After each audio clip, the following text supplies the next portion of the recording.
Okay, so we got you to, I think, about 1990. You've got a, after 6 years, you were reassigned to another school? Yes. And by this time, things had worked out. You said that people were pretty much. Well, by this time, I mean, my reputation for being a good principal, a great principal, was in place, and I didn't have the same things that I dealt with my first and second years. I didn't have to deal with that at the school any longer. A few teachers had been moved on to other places, and a few had chosen to be moved, and a couple of them had to be moved. And so then it was time to be assigned to another school. So I was assigned to Roosevelt Elementary School in the same district, smaller school, and I was in that school for 2 years and did not encounter anything similar to what I encountered at Arcadia Elementary School. No. By this time, were there other black principals No. or administrators? You still were the only one? Still, there were other administrators, but no not principals. Okay. So yeah, by this time, let me see. Yes, by this time I was still the only African American principal in the state. But soon after that, I think about my second year at Roosevelt Elementary School, there was another one assigned to a junior high school in the same district. Okay. All right. So how was it? The experience at Roosevelt was better than. The experience at Much Roosevelt was nothing like the experience at Arcadia. And I think it was because my reputation preceded itself. And that the community and the teachers and everyone probably checked with the people at Arcadia to see, hey, how did this person do? Is this what we want? And as a matter of fact, they embraced my coming to Roosevelt Elementary School as they were embracing my being at Arcadia Elementary School towards the latter part of my being there. But the first part, those few people really did keep things stirred up. Well, were there certain major accomplishments at Arcadia that they would have heard about that made them embrace you? Well, yes. Academically, the school had gone to another level in terms of test scores, and they were maintaining. There were people that wanted to bring their students there to the school because I was there, which was a good thing. And these were black people as well as white people that wanted their kids to come to that school. We had also been in line to become a blue ribbon school. We didn't make it that year, but we were in line to become a national school of recognition by the U.S. Department of Education. We had also received a couple of other awards as a school, and good things had happened at the school. Okay. All right. So you were at Roosevelt for 2 years, from 1990 to 1992. Yes. Right, and then where did you go after Roosevelt? Okay. Towards the end of my second year at Roosevelt, I received a call from I think it was an assistant superintendent in Salt Lake City School District. See, Roosevelt and Arcadia are in Granite School District. Salt Lake City School District is a sister district just next door. So I received a call from an assistant superintendent in Salt Lake City School District asking if I would consider applying for a principalship at a junior high school in Salt Lake City School District. And that school was Clayton Junior High School. And so I did. I went in and I applied for that principalship, but I didn't get that school. And so I basically made a decision to go back to Roosevelt. It would be okay if I stayed there. Things were going well.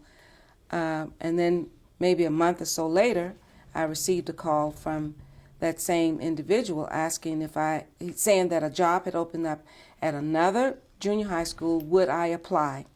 And so I did, and that's when I got to go to Bryant Intermediate School. Now it's called Bryant Middle School in Salt Lake District.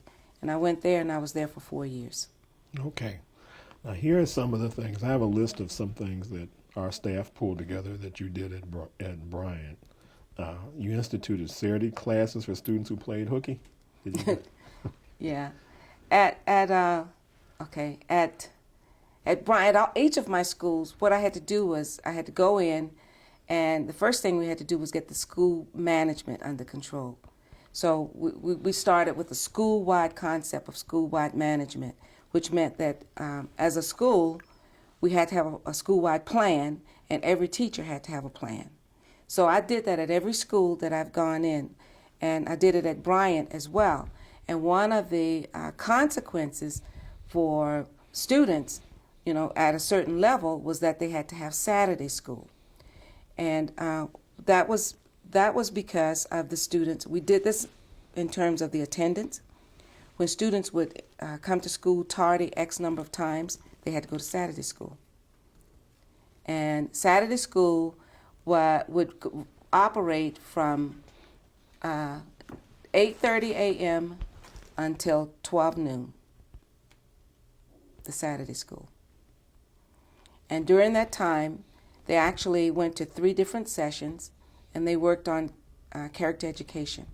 So we had a curriculum that dealt with character building in each of the classes that so they it had to wasn't rotate regular through. curriculum, but they worked on how to be at school on time and how to come stay in school. And that sort of thing. Now, the assignments that they had a lot of times dealt with math, dealt with reading and writing, as well as sometimes they had to do some social studies in those. So there was an infusion of the regular curriculum, but mainly it was to build character with these students. So we did the Saturday school. We had a high school graduation program that ran out of Bryant. This was also the school that received a blue ribbon while I was there. That's that School of Excellence Award. So this is Bryant. That's Bryant. Okay. All right. So there's a lot of information. It says here that you instituted the Saturday school, then you created a music program that produced 2 bands and an orchestra. Yeah, the music program had kind of died down at Bryant, and so we got a new music teacher in. We got 2 new music teachers in. The vocal music program was very strong, but the instrumental music program had died down a little. And so we brought in a teacher that basically started building that instrumental music program again. And we actually didn't hire an orchestra teacher. The band teacher's wife was an orchestra person, so she volunteered to come in and get the orchestra going again too. Yeah. So we ended up having several bands, including a jazz band and a concert band and an orchestra while I was there. Did you get a chance to get personally involved in the band or the orchestra? I did. I played with the group a couple of times, and with the choir, I directed the choir on several occasions. We had the choir to come and visit our church, and they rendered some music during the regular service. And this was a neat experience for these kids because most of them were LDS children that had never been outside of their LDS church. And so it was a good experience for them to come to the church that I belong to, New Pilgrim Baptist Church, and actually be a part of the service. Okay. LDS mean the Church of the Latter-day Saints? Yes, the Mormons, right. Mormon church. Most of those children belong to that. Okay. Now you added adult education. Yes. Now how important was that to what you were doing there? What we did was we created a community center at the school, and adult education was one of the programs that we ran out of community education, our community center. And this offered adults an opportunity, if they hadn't finished high school, to come in and to work through and to get a high school diploma. So that's the adult education piece that we had. We also did programs to service the community, like we offered classes for getting a food handler's permit because people needed to get jobs. We offered classes where Spanish speakers could come in and learn to speak English. So English as a second language, we offer those as well. Okay. Um, now, okay, so this is the Blue Ribbon School. Now, tell us about the Blue Ribbon process. Who awards the Blue Ribbons, and what does it mean? First of all, you have to be nominated by the state. So we're nominated by the State Office of Education. And then after it goes to the state, then it goes to a national committee to make a determination if they're going to send out representatives to really take a look at the school inside and out. They looked at every program. They looked at before school programs, after school, regular ed programs. They went through all of the classrooms. They went through the entire school. They had interviews with teachers, with parents, with students, with district people, with school administrators. And basically they turn the school inside and out. They look at test scores over a period of time to see if there's been, if what the test scores are doing. Are they remaining the same? Are they going down? Are they going up? So they took a look at that, and they look at everything and they put it on a grid to determine if this school is quality for a Blue Ribbon School of Excellence Award. Now, who gives the Blue Ribbon? The U.S. Department of Education. Okay, all right, that's okay. U.S. Department of Education. So after we have that process of having someone from the national office come in, from the Department of Education, come in and do this, look the school over inside and out for 2 days, then the recommendation is made that the school become a Blue Ribbon school, and that's what happened with us. And then, so I took a team of people and we went to Washington, D.C., where we received the award. Now, the award was presented in 1996, right? Mm-hmm. Okay, and President Bill Clinton was in office then? President Bill Clinton. We had a Okay. chance to meet President Clinton and Richard Riley, Department of Education. Mm-hmm. Yeah. Okay. So that was a big event. That was an exciting time for Bryant. So these are schools from every state in the union present? Yes, and I have to say that our school was the only school in the state that year. Okay. So schools, if a school's in a particular state and didn't make the grade, they weren't there, right? Right. So you had to be There were a other certain quality, not just the best in the state, but the. Right. You have to be of certain. There could have been more schools to make it, but they didn't pass the test, so to speak, when it was time to to do all of that you have to do to pass the test, which means taking a look at making sure that those test scores have gone up. What kind of curriculum are you using? Are you meeting the needs of all kids at all levels?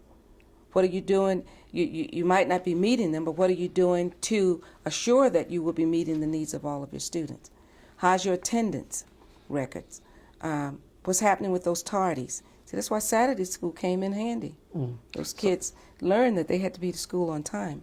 So I know in Chicago they have a series of magnet schools and such that really group all the smartest kids together, Right. and put them in schools. Now you didn't have that kind of situation here. This was a traditional middle school. We have schools like that in the state, but this school was not a school of that nature. We didn't have a magnet program per se, but we had people that wanted their kids to come to the school because it was a good school. It was a school that, did well academically. Did all of the kids reach the top? No, but did we have programs for them? Yes, we did. Okay.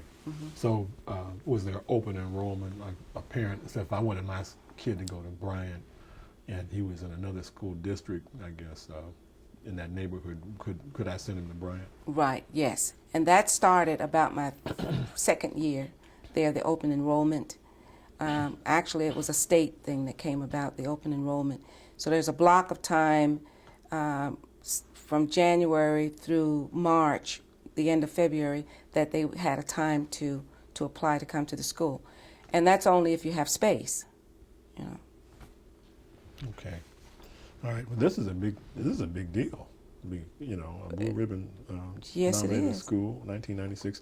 Now, Yes, it in is. the time just before you went to D.C. to accept the award, and you enrolled in a doctoral program at the University of Utah, right? Yes, got to be crazy, huh? Okay.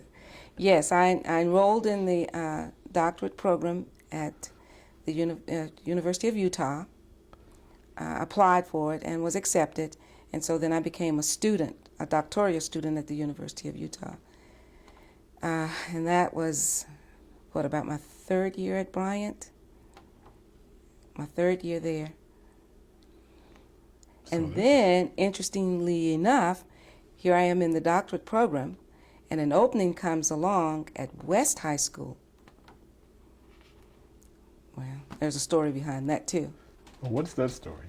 Well, that story... You're getting awards. Now, let me just set the stage. You're getting awards. The YMCA gave you an award. Probably other people are giving you awards. A lot of recognition. You go to Blue Ribbon, meet Clinton and all that, and you're in the doctoral program. That doesn't hurt you in the doctoral program to be winning awards, does it? I mean, and that sort of thing. Right. But then you get offered this position at West High School. West High School. Yeah, there were a lot of awards that came along, on my journey. There were some others that came along when I got to West, but West was a school that was in trouble.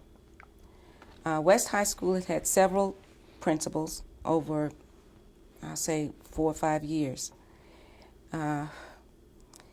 The situation at West, they were in the middle of a lawsuit with over it was the Rachel Bachman case. I don't know if you remember that. What happened? Out of Utah. What happened? Well, it was a Jewish girl that was in the choir who objected to the teacher having the students sing a particular song that referenced God and religion that she didn't appreciate. And so for that reason, it ended up being a court case, a situation that had to go to court. And basically, the teacher was told that the students couldn't sing that song at graduation anymore at that time.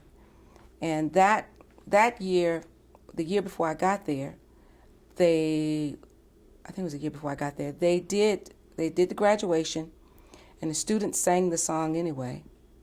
And when the students started singing the song, people got up out of the audience and walked out of Abravanel Hall. Many of them did. And then there were students that were in the choir that turned their backs while others continued to sing the song. So it ended up going to court. I wasn't a part of the lawsuit itself, but I did have to testify, about some things that were going on at school when I got there. So when I got there, when the opening came along, the principal that had been there had resigned for health reasons, he said. And so they had brought in an interim principal, someone that had been a principal there before. And this person was serving as the principal. I came in, I interviewed for the job probably March. So I was still the principal at Bryant, and accepted the position probably late March, April. So I had an opportunity to devise a plan of how I was going to go in and do what I could do. And so that's what I started doing. But the principal before me had resigned, the interim came in. So the school was kind of in turmoil. You had feuds going on between teachers. You had feuding going on with the teachers and the parents. The neighborhood was in an uproar. It was not a pretty thing. And besides that, the school, in terms of the kids, were out of control. The kids were in the halls all day long, not in classes. They were making out in the halls. The place had garbage. It has 4 levels. Their lunchtime, you would think you had a cafeteria on every floor. There was trash all over the building. It was not good. What's the first thing you do to solve that kind of a problem? The order problem, I guess. The order problem. Well, for me, I had to get people to recognize that there was a problem, because I knew I couldn't go in and single-handedly clean up that school. I needed people to work with me on that. Did I have everyone to work with me? No. Were there people fighting? Yes. But the majority of the people wanted the school, they wanted a good school. The one thing about West was, and it still is, it's a magnet school for the International Baccalaureate program, which is a really good program for students. And so there were people wanting to send their kids from across the state to the school because it was the only IB school in the state. And so we needed to clean that up so that we could, keep that reputation of people wanting to come to have their students come to West High School. So the first thing I knew I had to do was I had to build some allies. And so I took time to meet with every teacher individually. And then I took time to go out into the community, working through the community council and the PTSA. I set up cottage meetings out in the community where I could go out and people could talk with me face to face, ask questions. I would tell them goals that, I had for the school and what plans we had. And then they could ask me questions so they could get to know me and trust me.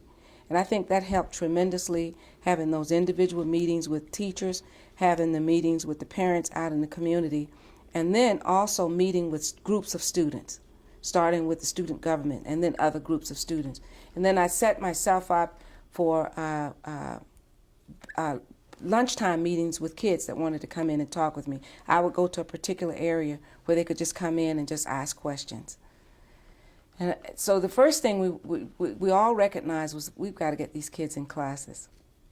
So the school-wide management program needed to have a focus, and everyone needed to come together on that. And so I was quite familiar with school-wide management and the programs that we needed to put in place. So I expressed that to them, how we could do that. We had the president of the company that I work for now, the consulting company. We had him to come in and train the entire faculty. And then from that, not only did we have him to come in one time, but we had him as a consultant to continuously work in the school. And we also had him working along with the feeder schools, our two main junior high schools, which one was Bryant and the other one was Northwest. And then the feeder elementary schools, we also had him working with those schools as well. So that helped, to build that management base to the point that students began to recognize that we had a plan and we had expectations for them. And those expectations didn't include hanging out in the halls and making out in the halls. For me, visibility was very, very important for the kids to get to know me, for the parents to see me, get to know me, for the teachers to know that I was there to support them. And so that's the focus I took when I went into that school. Okay. And so you were there, and you were at West High School For 7 years. 7 years, okay. Uh-huh. That's until 2002, I guess, right? Is that, 2003. 2003, okay. 96, 97 to 2003. Okay. Yes, West High School. It's a great school. Okay. Great kids. Now, what's the eye care program? The eye care program, that was a character education program that really started when I was at Bryant. And the acronym eye care means integrity, it's compassion, action, responsibility, or respect, and excellence. And it was a character education program that was put together by the principal at one of the feeder elementary schools, the then acting principal at West High School, and I was principal at Bryant when we put that together. But we carried that from the elementary to the high school, and it's a character building program. It's a lot of the information that the students had when they were in Saturday school, plus infused throughout curriculum in the entire school. Okay. Now, did you have many black students at West High School? Not many, but we had some. We had a lot more at West than I had at my middle school or my elementary schools. It's about, let me see, I would say probably about 20% when I started there, black students. The largest minority group at West, and it continues to be, is the Spanish-speaking group. That's the largest population. But the other one that's growing, and has been growing over years, is Polynesian. And at West, I might mention that Mostly Samoans? Okay. Tongans and Samoans. Yeah. But I might mention that at West, when I was there were 47 different languages spoken at the school. So it's definitely a multicultural school, and West is also the oldest high school in the state. Okay, so is it actually the oldest facility, or just, the oldest continuous high school? The oldest continuous high school in the state. Okay. Right. Yeah. But it's not in the same old building? Oh, no. Or is it okay? No, it's not the All same right. old building. Okay. All right. So you received your EDD from the University of Utah in what year? And let's see, I finished my coursework in 2000, graduated I marched in 2001. Okay. Yes. So it took a while with all the activity and stuff, I guess. Well, yeah, it did. Yeah. It did. And then it takes a while to get that research, too. Mm-hmm. Now, And you probably want to know, at any points did I think, I don't want to do this, I can't do this. There were. But then that's something that's in me. Just as my mother said to me, you can do this, you will do this. And I did. I just stuck with it. Not looking at it as I'm going through, just going through it and getting it done. now, what was your dissertation about? The socialization of African American principles in predominantly Euro-American schools. I wanted to find out how I did it. And so I looked at, my research my study actually was on 5 African American principles. And in my research, at the beginning of my research, I actually tell my story and how I was socialized my first year, socialization. So with these principles, I looked at how they did it, what happened to them their first year as principals in these predominantly Euro-American schools. So let me go back to West High School for another minute. But you had West High School had Utah's largest high school foreign language enrollments. I think we just alluded to that, but not like that.